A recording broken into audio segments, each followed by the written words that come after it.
Dustin, what's up, my dude? What's going on? Uh, How's your summer going? so far, so good. I think we're Yeah, how was the birthday party on the weekend? good. Yeah, we did a Western themed party, so Crystal was having a fun time. We all got dressed up in cowboy outfits and played some Texas Hold'em poker. It's good times. Nice, excellent. Sounds like a good time. Yeah. How was the weekend for you, brother? Oh, not too bad. Got some stuff done around the house, and what else did I do? Nothing really. It was raining, right? So, Yep. Sunday I got the lawns cut because my son had a play date yesterday, so wanted to make sure it was nice and clean out there for the boys to run around and all that jazz. You know, parent stuff. It's good. That's good. Got to be a parent sometimes, right? Oh yeah, you know. Occasionally, you got to pay attention to them once in a while. You know, make sure they're not dying. Keep them fed, watered, clean their cage, bedroom. Yeah. Do things differently in Chilliwack. Well, you know, you do what you got to do. So before we get into the predictions, because I figure what we'll do for the predictions, we're going to look at the standings from last year, and then we're going to go through the teams alphabetically, and then we'll add the pictures. I got them all set up as I showed earlier. We'll go through alphabetically, and then I'll just click onto the Puckpedia page for each team as we go. Kind of just have a look at their lineup a little bit, and then decide where we think they end up. Does that sound good?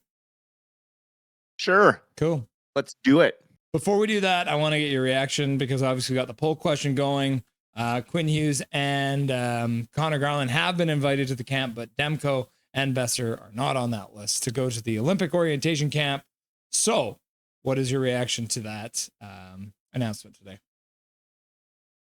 I mean, if you look at the list of forwards that are invited, Besser's only scored 40 goals one time. Like, I get that, like, yes, he's probably one of the most consistent goal scorers the Canucks have ever seen, but that's not saying much. In our track record of consistent goal scorers, you can pretty much count them on one hand. You have, like, Besser, the Sedins, well, Daniel, less Henrik more so the assists, Marcus Naslund, and Pavel Bure. That's pretty much it, right? Like, for consistency and like overall offensive talent, that's why I think the Canuck fans kind of have this extra love in with Besser and his ability to score. Like, don't get me wrong, the kid is a very talented hockey player. He belongs in the NHL, but I don't think he belongs on an Olympic team. Plus, given his injury history, I don't really want him going. Same with Demko. I mean, we're hopefully just getting Demko back healthy and ready to play a full season. Why would you want him to go play for Team USA and jeopardize any chance at a cup run here in the NHL? Me as a fan, I'm ecstatic to see that two guys that are very important to the future of this club, that are key core guys to the success of this season, aren't going over to the Olympics, and we'll get a little break to refresh and rest and maybe heal up any bangs or scratches they might have come that time. I mean, obviously Quinn Hughes was going to be on that list. I mean, Connor Garland played his way on a little bit with his play the last 2 years. He's a dog in the corners. He I don't see him being like a first team guy, maybe an injury reserve guy on that roster. But you want that type of player. In international hockey, you need a bit of a grindy line out there to kind of play against those tougher teams like Canada. They're going to have to go against, right? And you're going to want someone out there working the corners and that, trying to get the puck out front. And that's something Connor Garland is very, very talented at, is digging the puck out of the corner and getting it to the front of the net. Big reason why Joshua was so successful with the Vancouver Canucks was because of Connor Garland and his ability to find him in that top of the paint area. Yeah. Swerve and Irvin becoming a member of Nothing Is Perfect, 5th month as a member. And says it's not just the right wing depth, but also centers who can play wing, etc. JT Miller is a C, great. JT Miller is a winger, elite. Exactly. I mean, the depth is insanely huge when it comes to Team USA. Canada is a little bit behind when it comes to the depth that they have. Our guys are getting a little bit older. They have a lot of young players coming up and coming for Team USA. I mean, you got the Kachuk brothers, you got all three Hughes. You know, you got JT Miller, you got Jack Eichel, you got Austin Matthews. I mean, the list is crazy of players that are going to be invited to that camp, and so the end roster is going to be insanely stacked. So yeah, I'm kind of happy that we are going to have fewer players, I think, in the Olympics than most other teams out there. Yeah, it's one of those things too, right? Like we talk, I think I've said this on stream a couple times before. There's probably a chance like teams like Team USA and Team Canada could probably send 2 teams to the Olympics and be fine. That's how deep these teams are. So it's not the worst thing that's ever happened to these 2 players, and you know, I think we're fine without them. Give them the 3 weeks off to rest up, like you said, and be good to go for the rest of the season. Yeah. Cool. Let's hop on over and have a look at the standings from last year, which is not working because I shut everything down when everything crashed. So let's quickly fix that too. Oh God. Okay, where is it? Here it is. All right, I'm gonna go like this. I love technology. Yeah. Oh, that's funny. Okay, so here are the standings from last season. We got the Vegas Golden Knights in first place. I think you should be able to see this now. Los Angeles King in second place. Edmonton Oilers, Calgary Flames on the outside looking in, not able to make the playoffs despite the 96 points, which is crazy. Vancouver Canucks, really tough season, came in fifth place, 90 points. Anaheim Ducks finishing just behind them. Actually, it's quite a substantial. I thought it was closer, but it's actually a 10-point gap down to Anaheim.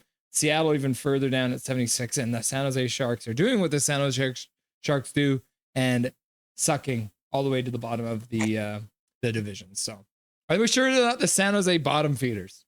Because, you know, that might be more. Huh? Hachiko? Huh? What? So let's hop over to Anaheim to start. Well, let's see here. I'll show you. Oh, yeah. No, okay. This is working. Oh, no, it's not quite working. Nothing is perfect. Exactly. Look at this. So we got look at these. We got the Anaheim Ducks here to start. So we got the ranks. Exactly what the summer's for. Yeah. So let's start off. Let's have a look at Anaheim. This is their forward lines.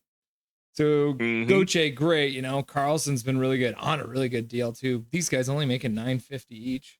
Vetrano, McTavish, who's an RFA, but my heart tells me that he's going to end up signing. He probably will just take his sweet time to try and get as much money as he can.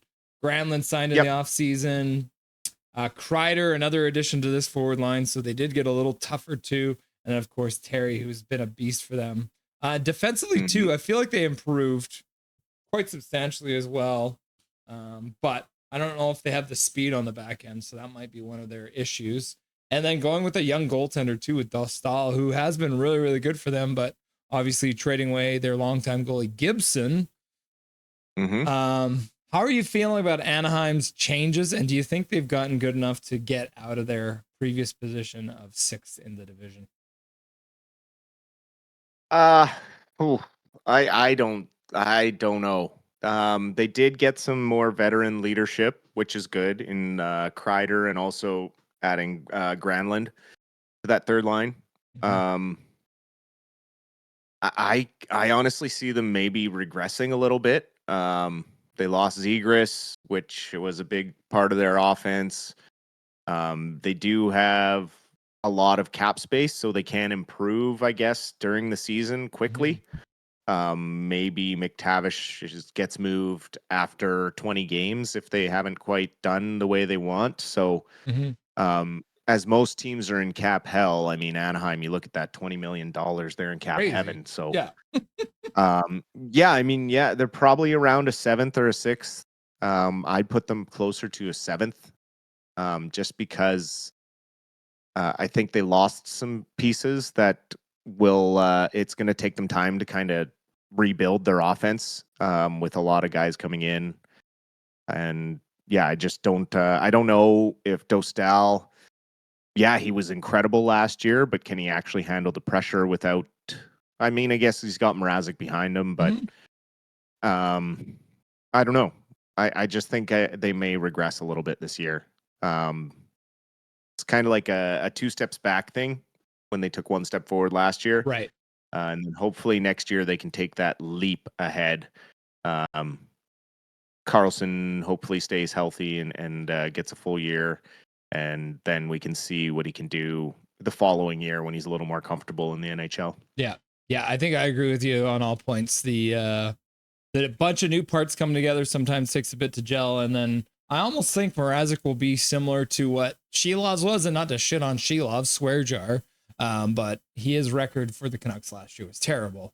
And if Mrazek has a similar record as the backup goalie for Anaheim, they're not going to be able to get out of that 7th position. So I completely agree. I feel like they're going to finish 7th in the division. Calgary, those filthy flames from Alberta, haven't changed a whole lot. They did make a couple of different signings in the offseason, but it's kind of similar to last year, right? Where it feels like they've got a lot of depth guys, but I don't know if I would put any of their guys as a true number one line players. Like Huberdeau is past his prime at this point. Kadri still works his butt off, but I don't see them having a top line. I see them having like a second line, 2/3 lines, and a fourth line or something like that, which I don't know if you agree with that as a statement. Oh no, I absolutely I don't think Wolf has the same season that he has last year. I think he has a sophomore slump. I also think that I mean they have Nazem Kadri listed as their first line center right now on their depth chart. I don't think that's conducive to a successful run. That to me right now looks like a full rebuild team. Mm-hmm. And they are kind of further behind than a lot of teams in the Pacific Division. They're also probably going to move Anderson, I would guess, maybe at the trade deadline if things are going really poorly. But I honestly see Calgary being in the basement this season and dropping into 8th place. Wow, all the way to the I bottom of just the division. think that they're going to lean on Dustin Wolf, and they're not going to have that win by committee luck that they had last season. Everyone else kind of in the Pacific got a little bit better, especially San Jose made a lot of moves to get better. And I like Kadri. I think he's a great two-way forward, a lot of talent, but I don't see him as a first-line center. And so I don't see where they're going to get their offense up the middle. Tanking I guess for Backlund is McKenna. going to have to carry a lot, right? Yeah. But I mean, Kadri has had his own injury problems as well, and is getting older in the tooth as we go, right? Like he's not a young man anymore. So it should be interesting and there's to not see. a lot of depth there. So yeah, a little bit of a I think there's just a lack of high end talent for that team. So I didn't agree with that at first, but I like your points. I think center is going to be their biggest problem, and I think Wolf has the regression. We end up with Calgary in 8th place. Well, and I don't think they're going to be like deep in 8th. Like I think the Pacific is going to be a dogfight. Yeah. Like everyone's going to be close in the Pacific Division. Like if all 8 teams can make the playoffs, I'd say all 8 teams in the Pacific are going to make the playoffs. But that just isn't the way it works in the NHL anymore. And then Canuckland in the chat. Welcome back, Canuckland. Nice to have you, buddy. I think they reached too far last year. Yeah, and I think a big part of that was Dustin Wolf, just like Dustin was saying. So. Dustin saying Dustin's not going to be as good next year. And I got to believe him because you're a Dustin, so you should know. Well, rookie goalie, right? No one has a real book on him yet. Yeah. Everyone else is going to have, they're all going to have video on him going into next year now. It's going to be a real different story for him, and we will have to see if he can continue to be the same goalie that he showed in his rookie year. I just don't know that he does. Edmonton Oilers, I feel like they had some pretty big regression again. What was it? They lost 5 wingers, I believe, this offseason, which is wild. So, I mean, that's almost 2 full lines, right? Like they're having a turnover, like an insane amount of turnover. They now have Nugent Hopkins listed as on the left wing, up with McDavid and Hyman for some reason. Probably just because they don't want to have him playing in the 3rd line center. Podkolzin now listed on the 2nd line, which is he's not a 2nd line player if you want to win the Stanley Cup, right? Frederick gets his new contract. Captain's got the speed, but I don't know if he's got the finish that you need for the NHL. Bouchard signs his giant fat deal to become a part of the core four. But if Ekholm can't stay healthy, then Bouchard is not worth the 10.5 in my opinion. And Nurse, he is the 100%. He's the OEL of this team, right? Like that contract is way too big for what he does. And they haven't done anything to address their goaltending, which it depends on the night. Sometimes Skinner looks great. Sometimes he looks like absolute ass. Pickard just has a hard time staying healthy. So are you on the same page as me? Like this team takes a couple steps back this year, don't they? 100%. I'd put them at third. Well, maybe even. Well, they might be fourth in the division, but in like a wild card spot in the playoffs, right? Like they. But I think they end fourth. I think they fall back a little bit. I just they didn't improve the spots that they need to improve. They needed to change something up on their blue line. It just, they have a $9.5 million pylon on their second line who plays at best like a 5+ D-man. Not the way he's paid. And, they're not going to be able to extend Ekholm. They're going to have no money to do it, even with the cap going up. So they're just in big, big trouble, really. This is really their last shot, I think, this year at going after the cup, and I don't see them getting there. No. They haven't improved the things they need to improve, and I don't see people around the league that are going to be lining up to help them. $200,000 in salary cap space. They got rid of Evander Kane via trade to Canucks, and they still only have $225,000. Even if they did the whole thing where you extrapolate it to the trade deadline, that's only a $1 million player they can sign at the trade deadline, which is essentially league minimum. So I feel like unless they do something crazy, the Edmonton Oilers are going to fall. And I believe I agree with you that they will be falling all the way to fourth. So Los Angeles Kings did make a big signing in the offseason on the defense. CC for $4.5 million. You got Edmondson too, right? Like, are CC and Edmondson just the same player? Like, yes. I mean, Doughty is now 35 years old, making $11 million. Kuzmenko's listed on the top line. You got the KKK line, which was fantastic for a moment in the playoffs, but then absolutely fell to pieces when Edmonton started playing defense again. Byfield's like, we can't call it that. Yeah. You can't call it the KKK line? Why not?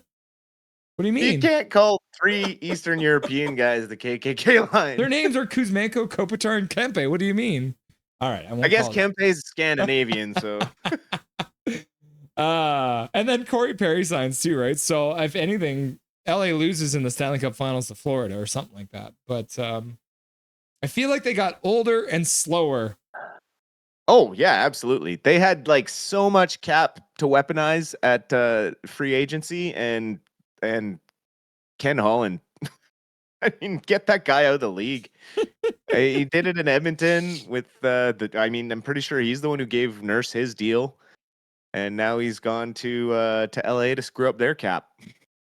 Yeah, so LA last season ends up finishing in second in the whole division with 105 points, which I don't know how they got that high. Where do you think they fall to? They're dropping down to fifth. Yeah. No way Kopitar has the same offensive output that he had last season. He's just getting older by the minute.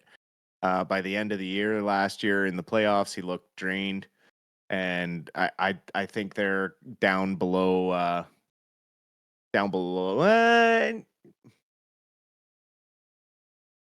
You know what?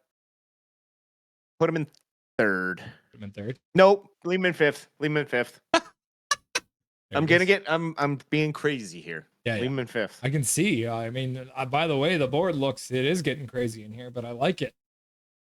Yep. Nope. They're going to 5. San Jose Sharks. I know what I want. Yeah. San Jose Sharks. They signed Jeff Skinner. As a depth guy. Will Smith is going to be a god again this year. Sel Brandy might be better than Bedard. The young defense gets a little better than they were last year. And then in goaltending, it looks like they're probably going to go with this very young duo. Askarov and Nedeljkovic, which I don't know why Pittsburgh hit this guy to them, but they did anyways. Lots of youth, lots of firepower. Do they have what it takes to get out of the basement? And I think you believe that.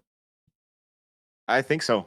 I just think this year San Jose is going to just push a little harder.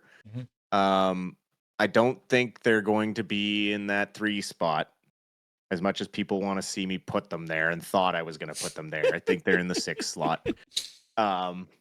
They're not ready to jump into a playoff spot yet, but they are on the right track. Those young guys, Celebrini and Smith are going to put up some big numbers this year, regardless of where they end up in the standings. But I think 6th spot for the Sharks is probably a good estimate. Just sad to see Celebrini only in his 2nd or 3rd 3 years, so we got to wait another 2 years before he can come home. Seattle Kraken Definitely. are high I-5 rivals. They are, trying their best to live up to the expansion bar that was set by Vegas. It's been very hard for them lately. Looks like they had a different set of rules. So, yeah, they had a different set of rules for their draft. Yeah. And they did not get what Vegas got. They're going to get a full year of Capo Caco for this year. Their guys are getting a little older, which is good. McCann looks like he might have a breakout season too. He's been moving in the right direction as well. On defense, Vince Dunn has been really, really good for them on both sides of the puck. Larson can be really, really solid. Montour is one of the most underrated guys, I think, in the league and might even end up on Team Canada's roster, which would be crazy to see. And then Decord as well, being called up to the orientation camp as the 4th goalie. Obviously not going to be. But the rumor is with Decord, they're like, hey, well, if we can't use him at the Olympics, this is a good opportunity to get him orientated for the World Championship. So I wouldn't actually be surprised to see Decord starting for the USA at the World Championship at the end of the year when Seattle inevitably missed the playoffs. I'd agree with that take. So where do they finish off then? Well, I don't think they missed the playoffs. I think they pushed themselves into 3rd place. I think they made some decent moves. And they have a well-structured team, kind of top to bottom, well-balanced. And I think they got a good mix of youth and veterans on the team. And I think they could jump over a couple of teams here this year. Hoping for a healthy year for Eberle, because obviously he missed a bunch of games last year. But yeah, you're right. Look at the ages here. You got 21, you got 26, 35, 24. So it's a big, a big range. So hopefully that can go well for them, because at the end of the day, I'm just sick and tired of Seattle sucking, because they were supposed to be the Canucks rivals, and both teams have to be good for them to be any kind of a rivalry. So do you want to do Vegas first or the Canucks first? I will give you the option because we only have 2 teams left. Well, let's do Vegas first, because then we can talk about the Canucks to finish off. Perfect. Vegas Golden Knights. They didn't sign anyone really big this offseason. Oh, wait, no, they did. Of course they did. $12 million deal for Mitch Marner. Oh my God. This team is stacked from top to bottom. You got Colton Sissons as your 4th line center, right? Brandon Saad still in the league somehow. Howden, which the chat was talking about a little bit earlier, who can play center and left wing. And then you got the top line of Eichel, Marner, and Barbashev together, which is ridiculous, right? And then defensively, like it's insane too what they can do here on the back end. They got a bunch of offense. They got a bunch of really good. I mean, Lazan is the guy who had the hit record for the entire league before Kiefer Sherwood took it away. So there's a lot. And then we're just all waiting to see Pietrangelo magically come back on game 1 of the playoffs this year. So we'll see how that goes. Won't be allowed. This is the last year they can do it. Oh, right. This is the last year they can do it. So yes, he will come back right? For the playoffs. But yeah, they only got better. Yeah. And they were in first last year. They're going to be real tough to dethrone in that first spot. It's all about the playoffs and getting hot at the right time. Maybe they have some injuries, but everyone's going to have a tough time knocking Vegas off of that top spot. Marner has no pressure versus playing in Toronto. The guy's going to be like a ghost in Vegas. and they are already treating him like a king, and he's going to be so much more relaxed. It wouldn't surprise me if Marner gets 50 goals this year on that top line for Vegas. They're just going to be so elite. It's gross. It's disgusting. I hate it. But I had to watch a lot of them because they were Katie's favorite team until they didn't re-sign Marchessault, and Yeah. so she is on kind of a boycott still because of that. But I saw Dorofeev coming up, getting called up from the minors, and seeing how good that kid was going to be, and just the embarrassment of riches they had. Um, the well is starting to run a little dry because they have weaponized a lot of their draft picks coming Mhm. out of their expansion draft. So they don't have a lot in the cupboard now. We talked about that when we cover the Henderson Knights when the Abbotsford Canucks play them. I mean, they were a basement team in the AHL. They really don't have anyone. So that's going to be a problem for Vegas here soon. But if they can keep signing free agents the way they do, I mean, they can entice them there. It's hard to say what's going to happen with them, but this year they're in that top spot again. Back to the top spot. So by default, that means our Vancouver Canucks will finish in second in division. Big uptick from being in fifth place, 90 points. So that would probably put them in that more of like 105 point range. So let's talk a little bit about the Vancouver Canucks then and what you think this lineup looks like moving into the regular season. Are you feeling confident? Obviously, at second place.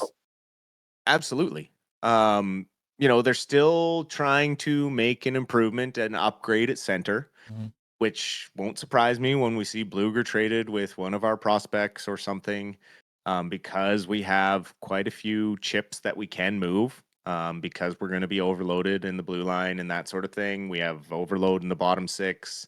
There are going to be teams out there. Maybe we move Lecker because he may not kind of fit the makeup of where the future of this team is going. Maybe he's the one who they utilize as a trade chip going forward. And I just think that it's impossible for Besser to have another down year like he had last year. Elias Pettersson is going to bounce back. Thatcher Demko is going to be healthy and can do a tandem with Kevin Lankinen, and we all saw what Lankinen can do.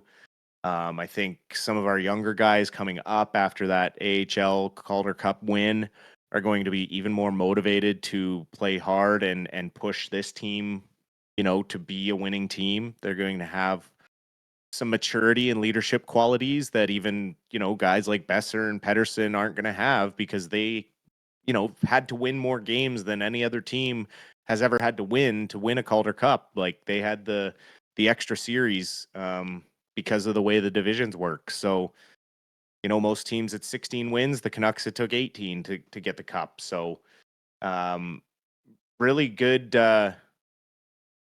really good balance, I think, in the lineup right this second. If they can make an upgrade at that 2C spot, I'd be ecstatic. I think then for sure they're a playoff team. But this is my optimistic outlook at the Pacific Division, and I really think as long as everyone stays healthy, knock on wood, I think we have the depth in the right areas. Obviously, if we lose Hughes, heaven forbid, or someone like that, or if Elias Pettersson is injured or something, then yeah, we're gonna have our struggles. But bottom six depth, we're good. We do have goalie depth in the AHL, even without Shilovs. Tolopilo, Yuri Patera, Ty Young are all really strong up and coming young goalies that could serve us as a backup for a few games if need be. So I really like where this team is heading. Do I think they go deep in the playoffs? Not particularly. First round, yeah, probably a win. Second round is going to be tough. It might be a coin flip, but they are moving in the right direction, which is all we can really ask given everything that went wrong last year. So I just think that, this is kind of the step the Canucks need to take is getting into the playoffs and being in that second spot, not having to worry about a wild card, issue is probably the goal. I mean, obviously, goal is first in the Pacific, but they're not getting past. They're not getting past Vegas. I'm sorry. I'm a huge Canucks fan. I always will be, but they are not getting past that lineup of the Vegas Knights. Yeah, I think I agree. So one last look for everyone here. We've got Vegas at first place, the Canucks in second place, Seattle taking big strides this year, ended up in third. Oilers falling down the ladder to fourth. Kings falling out of the playoffs at fifth. San Jose getting out of the basement at sixth. Anaheim taking a step back at seventh, and the Calgary Flames cratering for McKenna at eighth place. So this is our predictions for the 2025-26 Pacific Division standings. Dustin Boydell, is there anything you want to say to chat before I let you go for the night? I hope everyone is having a fantastic summer as always, and we got some more sunny weather coming up here. Only a month away from training camp, and I'm chomping at the bit to see what happens, see who's in shape, who's out of shape, see what kind of drills Foot puts together. I'm really excited for the preseason games to see the structure of the offense that this coaching staff puts out there, and what changes they're going to make to the power play to be more potent and get more shots through instead of being so stale and continuing to work the outside. But yeah, I just think there's still probably some moves that are going to be made in the summer, and we'll be here to keep everyone updated. Appreciate the questions, appreciate the comments, and appreciate the love. And we will see everyone when we see everyone. Yeah, I had a look, and the first game that I saw actually scheduled was September 13th. That's part of the prospect series between Vancouver and Seattle. So there are tickets on sale for that one. That's the one that's going to be down in Seattle. They haven't announced the date for the Vancouver date yet, but I think it might only just be 2 days, 2 nights. So we'll see. But yeah, guaranteed right now, September 13th is the first stream of the new season as it goes.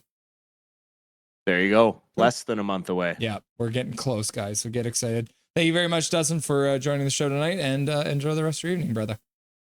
Thanks for having me as always. And it's been my pleasure, and we will talk to you soon. Nothing is perfect.